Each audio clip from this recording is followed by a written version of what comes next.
Hi everyone, good morning all of you. So we are discussing the surface chemistry.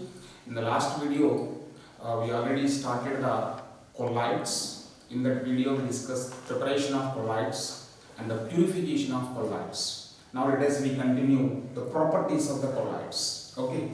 So what are the properties we are going to discuss? So we are dividing the colloidal properties into following categories. So the first one is optical property,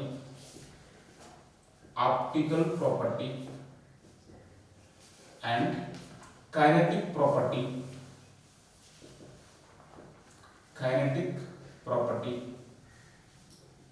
electrical property, electrical properties, color, and colligative property. Colligative properties. Like this, we are dividing the properties of the colloids into 5 categories: optical property, kinetic property, electrical property, color, and colligative property. So mainly we discuss the first 3. So why? Because color, as we know, the colloidal solutions, all the colloidal solutions are not in the same color. So as we know, the size of the colloidal solution depends upon the size of the colloidal particles. Why? Because if the size of the colloidal particle changes, automatically the wavelength of the light that was reflected or refracted from the surface of the colloidal particle will be different.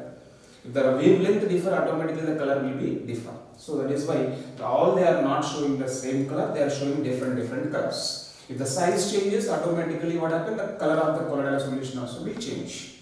Next, colligative properties. As we know, coming to the true solutions and colloidal solutions. In true solutions, many number of smaller particles are present, but because of aggregation of these particles, the colloidal solutions are forming. So that means that number of particles are decreasing. If the number of particles decreases, what happens? The colligative property. Colligative property is directly proportional to number of particles. So in case of colloidal solutions, number of particles are less. So automatically the colligative properties are also less. If the colligative properties are less, then the molar masses that we calculated from the colligative properties are higher. So usually the colloidal solutions showing higher molar masses than their actual molar masses. Okay, so that is about the colligative properties. Now let us discuss the first 3 important properties. So under the optical property, we will discuss Tyndall effect. Tyndall effect. And under the canonical property, we will discuss Brownian movement. Brownian movement. Let us discuss one by one. The first one is Tyndall effect. Tyndall effect. So already we discussed Tyndall effect is comes under what? Optical property. It is an optical property of colloidal solution. What is exactly Tyndall effect? It is nothing but the scattering of the light from the surface of the colloidal particles, and that phenomenon we call it as what? Tyndall effect. So the phenomenon of scattering of light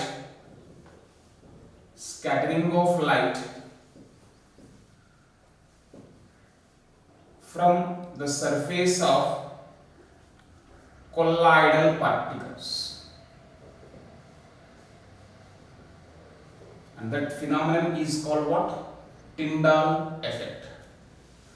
Tyndall effect. But is this all the colloidal solutions can show the Tyndall effect? No. In order to show the Tyndall effect, okay, there was a conditions. When they satisfy these 2 conditions, then only the colloidal solutions will show the Tyndall effect. What are the conditions required to show the this Tyndall effect? The first condition is that the diameter of the colloidal particles, not radius, diameter of the colloidal particle should not much smaller than the wavelength. Okay, so the diameter of colloidal particle should not much smaller than wavelength of light that we scattered. Okay, should not much smaller. Okay, again if it is much smaller than the wavelength may not be reflected from the surfaces. That is why it should not, the diameter of the colloidal particle should not much smaller. I mean the difference should not be very high. Very smaller difference only should be. Okay, and the second one, the refractive indices. The refractive indices of dp and dm particles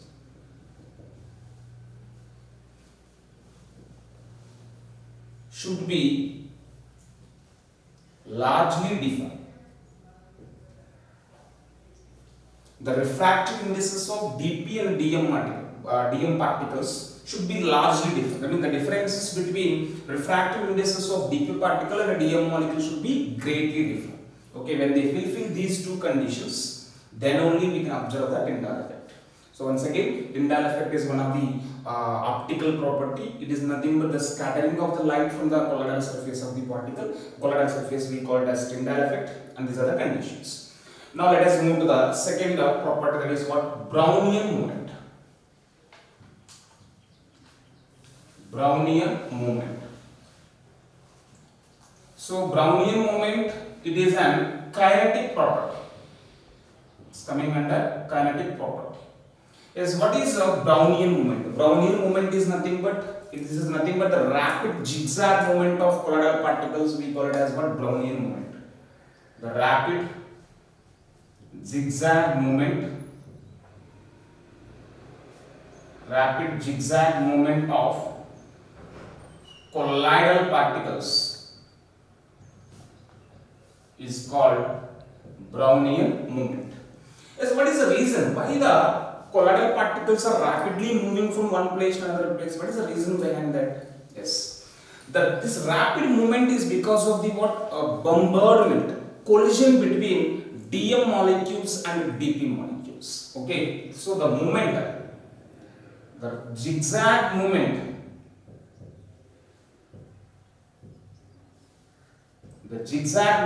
of dp particles is due to bombardment of dm molecules with dp particles. So dm molecules will go and collide with the dp particle. Because of that, the dp particles are rapidly moving from one place to another place. Next one, generally this Brownian moment, it is independent on nature of the solution. Independent on nature, but it depends on size and viscosity of solution. On two factors, the Brownian moment depends. It is independent on nature of the colloidal solution or nature of the dp particles, but depends upon size and viscosity of solution. How it is dependent? So as the Brownian moment is inversely proportional to size. That means we just compare the two particles. One particle is smaller in size, another one is bigger in size. Which particle can move faster? Obviously the smaller one. Because of small size, they can run fast. That is why the Brownian moment is inversely proportional to the size of the particle, and is also inversely proportional to viscosity. Why? Because viscosity is nothing but what? Resistance to move. So if the solution having more viscosity, then the particles cannot flow easily. That is why the Brownian moment is inversely proportional to both.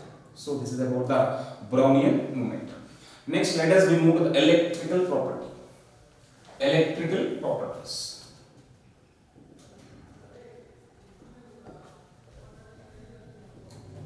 What are the properties comes under electrical properties? In this electrical properties, we will discuss two properties. One is electrophoresis.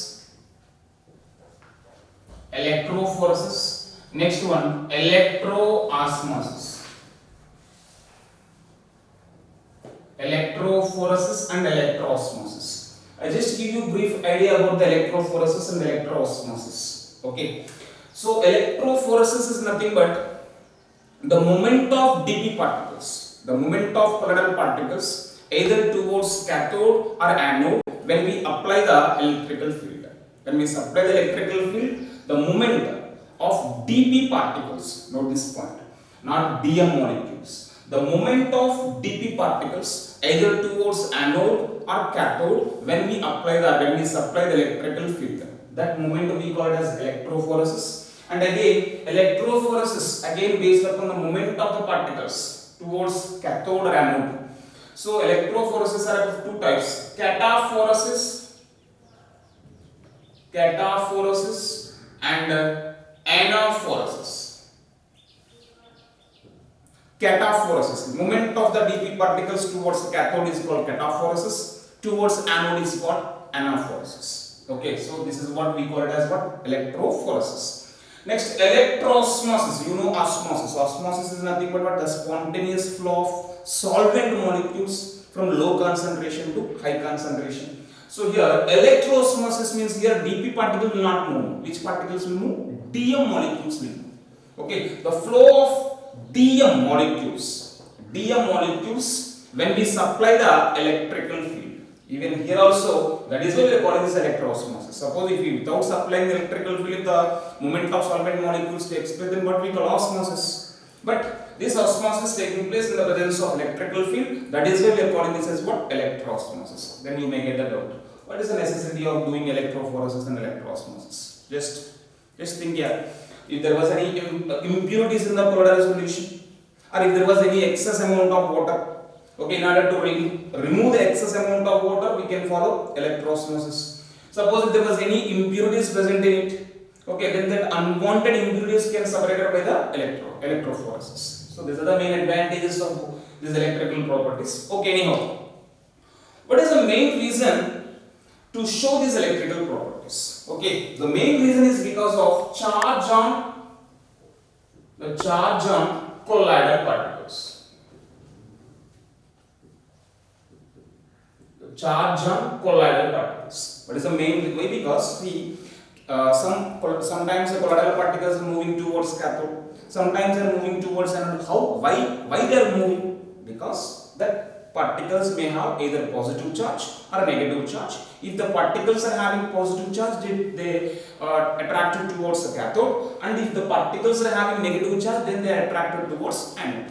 So the main movement of the colloidal particles is because of the presence of charge on the colloidal particles. So then again you may get the doubt.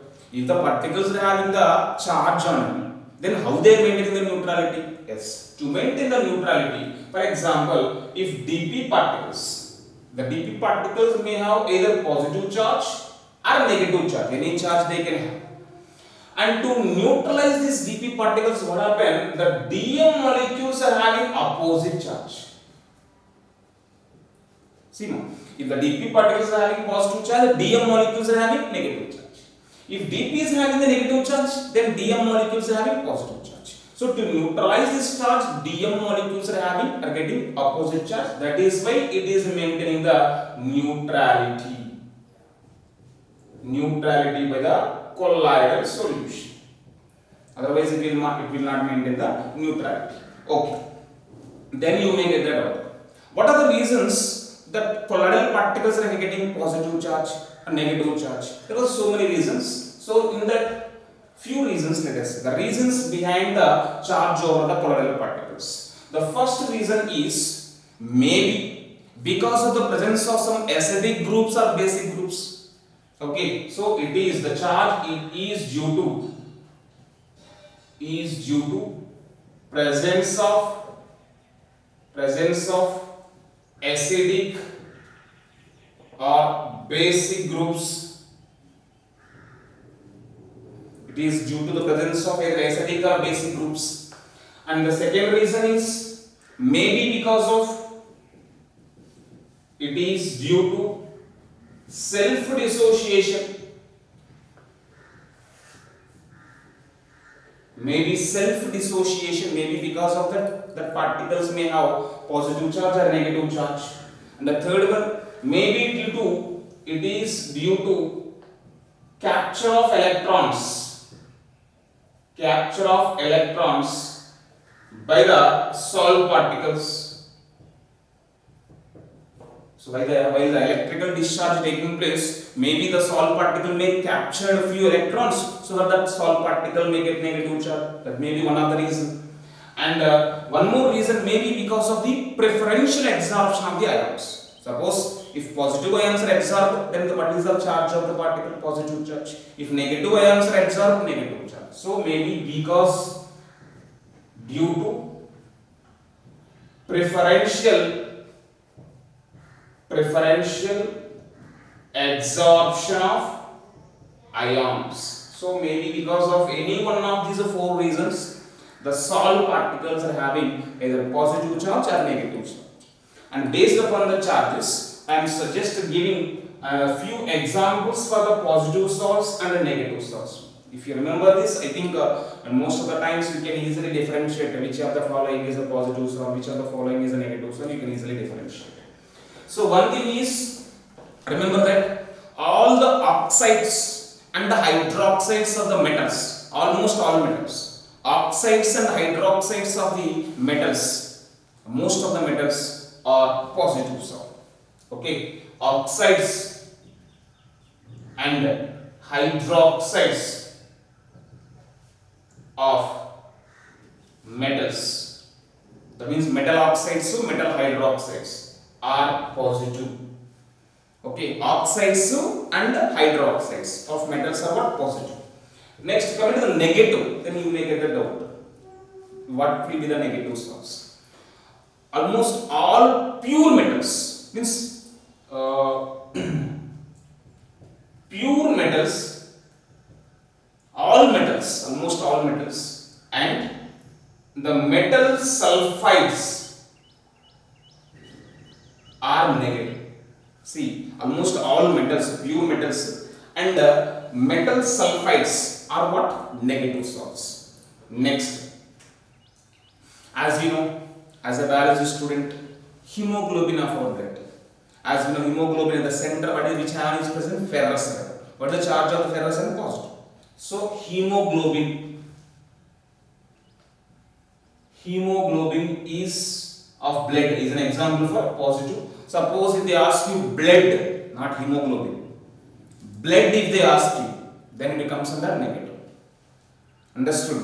Okay, blood means it's not only the hemoglobin. Along with the hemoglobin, there were so many of other cells are blood cells are there, basophils, neutrophils. So overall, when we consider all, what is the overall charge of the blood? Negative.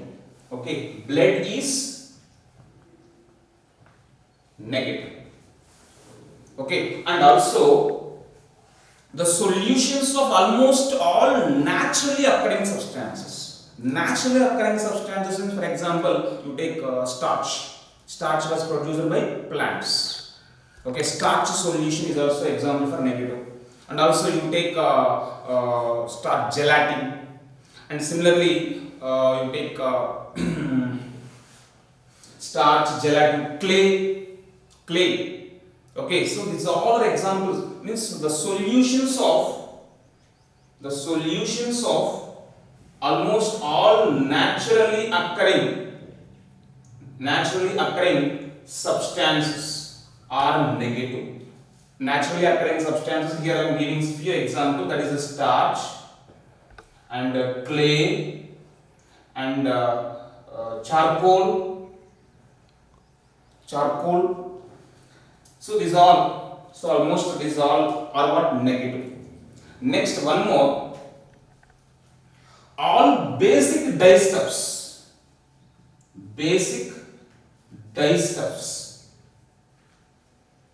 Okay, basic dyestuffs. Example, methylene blue. All basic dyestuffs are positive, and all acidic dyestuffs. What are the examples for acidic dyestuffs? Eosin, Congo red, etc. You may get that out. How you can remember? A, first letter A, N. Okay, acidic dyestuffs are example for negative. Like that you just remember. So these are the few examples If you follow this, you can easily differentiate. For example, ferric hydroxide you take. All metal oxides and hydroxides are what? Positive. So ferric hydroxide is a positive salt. Copper if they ask, all metals and metal sulfides are what? Negative salt. So like by following this table, you can almost 99.9% you can clearly differentiate. Okay, so this is about the charge and the positive negative salts. Then, so already we discussed, this is about the electrical property, color and colligative properties, that is already we discussed. So this is about the properties of the colloidal solutions. Next, move to the next concept, that is what? Coagulation. Coagulation. The coagulation also we call it as what we call flocculation. Also we call it as what we call precipitation. So there were so many names to this coagulation. Coagulation is nothing but flocculation. Also we call it as precipitation. Yes, how can we precipitate the colloidal solutions? So as we discussed earlier, peptization. What do you mean by the peptization? Peptization is nothing but the process of conversion of a precipitate into colloidal solution by adding smaller amounts of electrolyte. That is what we call as peptization. That is already we discussed in the last video. Now coagulation is nothing but reverse. What is that? Conversion of a colloidal solution into precipitate by adding electrolyte only. But the electrolyte you are adding should be higher amounts. Why? Because if you add smaller amounts, what happens? It will be precipitates. It will be what? Colloidal solutions will form. That is why. So when you add, the process of coagulation is nothing but the phenomenon of precipitation of colloidal solution, by adding an suitable electrolyte. It's called what? Coagulation. Then you may get the doubt. How can we know that is this electrolyte is suitable or not? Okay, so for that, Hardy and Schulze law. Hardy-Schulze law. By following this Hardy-Schulze law, we can identify which electrolyte is effective for the coagulation of a colloidal solution. Yes, what are the statements? What are Hardy-Schulze laws? According to him, the ion which is opposite to a colloidal solution, for example, if it is a positive salt, for the positive salt, what is the opposite charge? Negative ion is effective.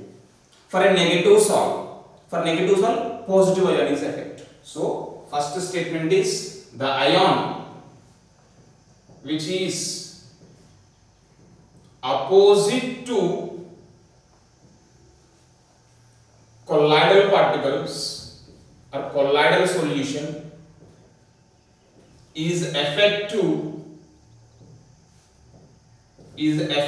in coagulation. Okay, always we need to take opposite ion. For positive salts, negative ion we should take. For negative salts, positive ions we should take. So the ion which is opposite to a colloidal solution is effective in coagulation. That is the first statement. And the second one. And the effect of coagulation is directly proportional to the magnitude of charge of ion. Okay, suppose if there was a more charge over the ion, opposite ion, then there was a more effect of coagulation. If there was a less charge on opposite ion, less coagulation. So the effect of coagulation is directly proportional to what? Magnitude of the charge. For example, according to about two statements, if you remember these two statements, you can easily and clearly differentiate. Suppose for positive salts, which ions are effective now? For positive salts, negative ions are effective. And when you compare the negative ions, like this I have X minus and then SO4 minus 2 and PO4 minus 3. So like that I have 3 ions. Which ion has, or else one more ion, that is FeCN6 4 minus. Like this I have 4 ions. So what is the magnitude of which ion having more effective coagulation? Definitely magnitude whose magnitude is maximum higher, that is having high effectiveness. So this is what order of effectiveness of coagulation. In case of negative salts, yes, how can we, for negative salts which ion? Positive ion is effective. Positive ions we need to take. So when you compare Na plus ion and Mg plus 2 ion and Al plus 3 ion, so like that I have 4 ions. So which is having more effectiveness? Al plus 3 ion having more effectiveness. So like this, by following the Hardy-School's law, so we can differentiate which ion which is the effective ion for the coagulation of a particular colloidal solution, and also which ion is having more effectiveness when compared with other ions. Okay, so this is about the coagulation and Hardy-School's law. Next one, we know that according to Hardy-School's law, which ion is effective for the coagulation. Okay, and when you compare the different ions which are more effective, that we discussed. Now next, coagulation value. Coagulation value or fluctuation value.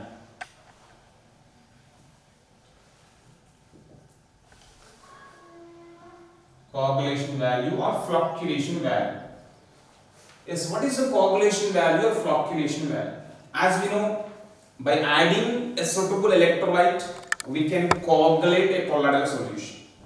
By adding how many millimoles required for the coagulation of 1 liter of the colloidal solution, that value we call it as coagulation value. Simply how you define the coagulation value? The minimum number of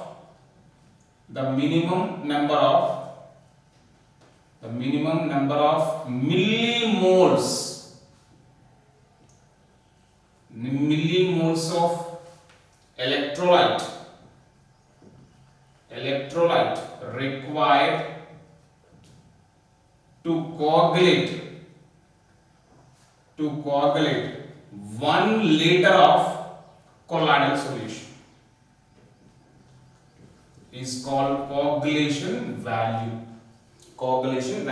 Suppose by adding very less number of millimoles of electrolyte, if the 1 liter of the solution will have been coagulated, that means that electrolyte having high coagulating power.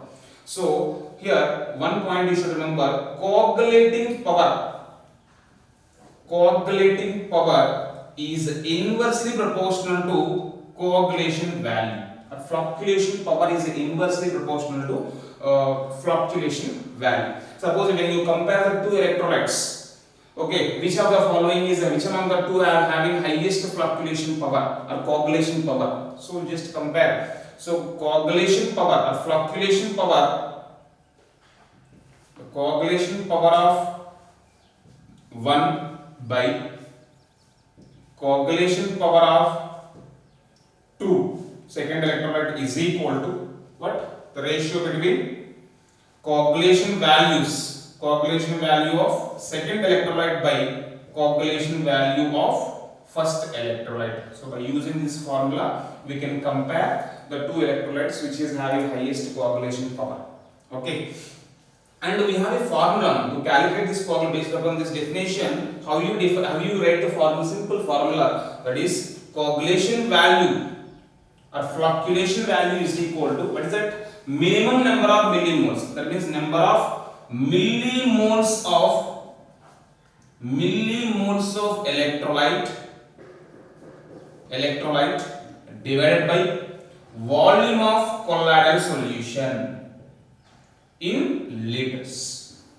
Millimoles of the electrolyte by the volume of the colloidal solution in liters. Millimoles formula, in the molarity we discussed, millimoles is equal to, as we know, molarity is equal to number of moles by what?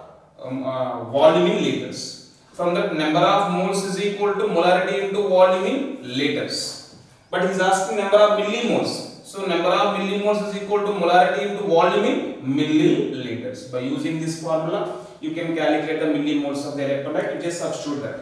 Coagulation value is equal to molarity into volume in milliliters by volume of the solution in liters.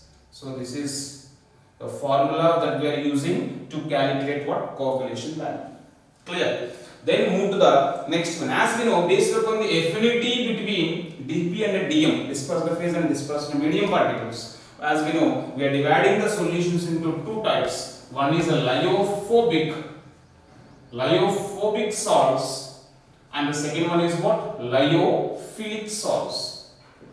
So is how can we coagulate these lyophobic salts and lyophilic salts? And when you compare these two, salts, which is more stable? As we know, lyophilic is more stable compared to lyophobic. Okay, so this is a less stable, whereas this one is more stable.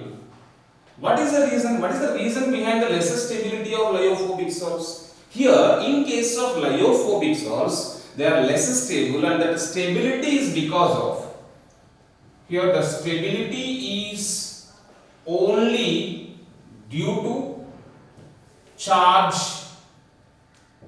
on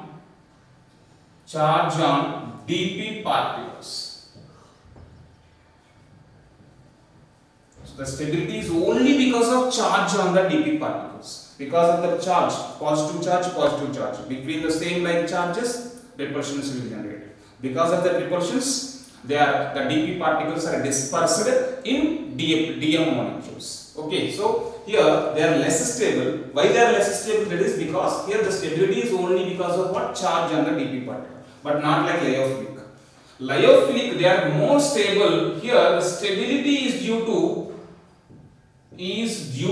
two reasons. First one is the charge, no doubt, and in addition to the charge, there is one more reason behind the stability, that is what? Solvation effect. Okay, surrounding the dP particles, what happens? The DM molecule will surrounds. That is that phenomenon we call it as what? Solvation. And because of the surrounding by the DM molecules, it gets stabilized. So one reason behind the lyophobic is only charge, but the reason behind the lyophilic salts is because of what? Charge and as well as solvation effect. Because of these two reasons, it is more stable. Okay. Next, in order to coagulate, okay, this is less stable because here this is only because of charge. How to coagulate? This is only because of charge now. So simply by the addition of oppositely charged ion, we can easily coagulate. So the lyophobic salts, they can coagulate only by the addition of electrolyte. Simply by the addition of electrolyte, we can easily coagulate lyophobic salts. But coming to the lyophilic salts, here they are more stable, and there the stability is not only because of charge. If it is because of charge, then electrolyte is enough.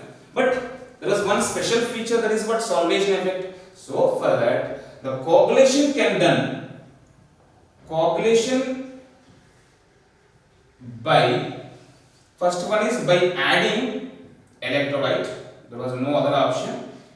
Okay, by adding electrolyte, not only by the addition of electrolyte, and also by change of solvent. Solvent also we need to change. Then only the lyophilic salts can coagulate. Okay, so this is about the coagulation of lyophobic salts and the coagulation of lyophilic salts. I hope the coagulation part is clear to you. Next, we move to the gold number. What is a gold number? Let us see. Gold number. As we know, lyophilic or lyophobic are less stable. Just now we discussed. Whereas lyophilic salts are more stable. Okay, so because of its less stability, okay, that is why what is the less stable reason, you know, only because of charge, here charge and solution. So because of its less stability, we can easily coagulate. Okay, we can coagulate lyophobic salts easily, but it's very difficult to coagulate the lyophilic salts only because of only by the addition of electrolyte. Okay, so that we can coagulate easily and we can prevent the coagulation of lyophobic salts by adding a lyophilic salt. Okay, so by adding a lyophilic salt to the lyophobic salt, we can prevent the coagulation of lyophobic salt, and that colloid, the salt that we are adding to prevent the coagulation of lyophobic salt, this is what we call as protective colloid. Okay, so we can coagulate easily, but it cannot coagulate easily. That is why, so we can prevent the coagulation of lyophobic salt by adding lyophilic salt. Okay, and the salt that we are using to prevent the coagulation of lyophobic salt, this is what we call as protective colloid. Protective colloid or protective salt. Now, protective colloid or protective salt, you know.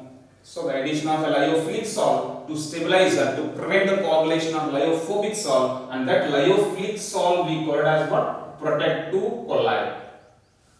Protective colloid. Now let us discuss what is a gold number. So gold number is nothing but, so you are adding lyophilic salt, right? The amount of lyophilic salt in milligrams. The amount of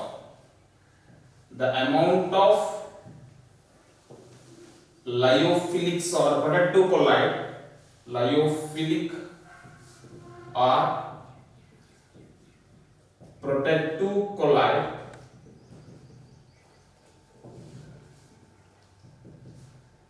in milligrams. So this is very, very important. The amount of lyophilic protective colloid in milligrams required to prevent the coagulation of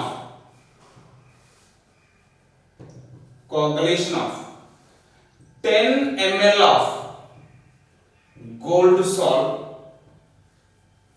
10 ml of, how many volume of gold salt? 10 ml. This is very, very important. The amount of the lyophilic salt should be expressed in milligrams, and the volume of the solution should be expressed in ml, 10 ml. Okay. So to prevent the coagulation of 10 ml of gold salt, even after the addition of 1 ml of 10% NaCl solution. So this is a fixed number. So sometimes what happen, the question setters may ask you the questions by giving different volume, 1 ml instead of 1 ml, 5 ml, 10 ml, and 10% instead of 10%, 20%, 30%. So remember that this is fixed. To calculate the gold number, this is a fixed value. So suppose if the question setters are asking by changing this value, it's not a correct way of asking the questions. Okay. So suppose even if the question setter thinking different, and if they change that, just simply by using the concentration terms, P1 V1 by T1 is equal to P2 V2 by T2, that formula is there. Now by changing that we can easily convert, not a problem. But remember that 99% gold number will calculate by taking this as a standard. 1 ml, 10% NaCl they will take. After the addition of this 1 ml of 10% NaCl solution to 10 ml, okay, sometimes they may change this volume. Here two points you should remember. What are the hints you should remember here? The first thing is weight of lyophilic salt in milligrams. That is the first point you should remember. Next one, volume of salt in volume of salt in ml. That is for 10 ml only they will measure. Gold number is measured for 10 ml. So based upon that we have a formula. Gold number is equal to weight of protective colloid in milligrams by volume of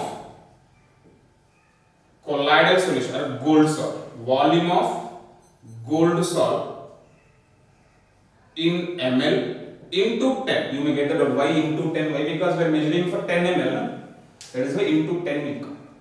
So weight of the protective colloid in milligrams by volume of the gold salt in ml into 10. So this is the formula that we use to calculate the gold number. But remember that gold number and the protecting power, okay, both are inversely proportional. Suppose if you prevent the coagulation, okay, by adding smaller amounts means it is having more protecting power. So protective power is inversely proportional to gold number. So this is about the gold number concept. Okay, clear? So once again, gold number is nothing but the amount of the lyophilic salt or protective salt required in milligrams required to prevent the coagulation of 10 ml of gold salt even after the addition of 1 ml of 10% NaCl solution. Okay, that is what we call as gold number. Protecting power and gold number both are inversely proportional. Next, this is about the colloidal partner, colloids. Next, emulsions. Yes, what are emulsions? Emulsions are nothing but the solutions, the colloidal solutions where dP particles and dm molecules both are liquid state. Okay, both dP and dm both are liquids. Then what we call those colloidal solutions? Emulsions. Okay, we call. And these emulsions are of two types again. Okay, first category is oil in water. And the second category is water in oil. Oil in water type, water in oil type.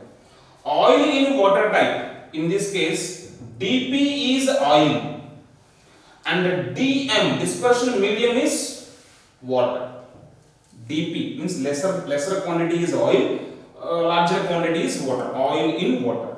Best example for this oil in water type, milk is the best example.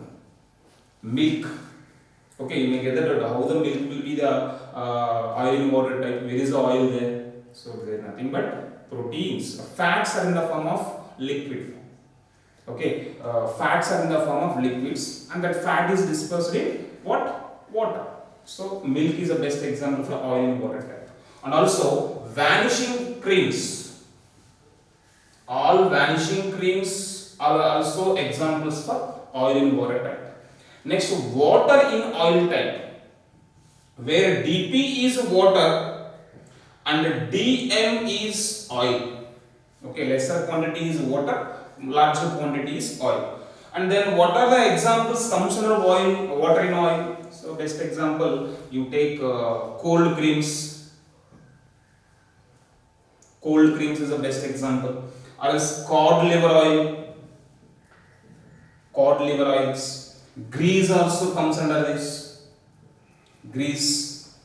Okay, then okay, so these are few examples for water in oil type. But are they stable? No. Okay, the emulsions are not much stable. They can be easily emulsified. Okay, so to prevent that, okay, emulsification, so we are adding some stabilizing agents. So stabilizing agents. Stabilizing agents. What are stabilizing agents? The substances that we are externally adding to stabilize the emulsions. That is what we call as stabilizing agents. So what are the examples comes under stabilizing agents? You can take soap solution.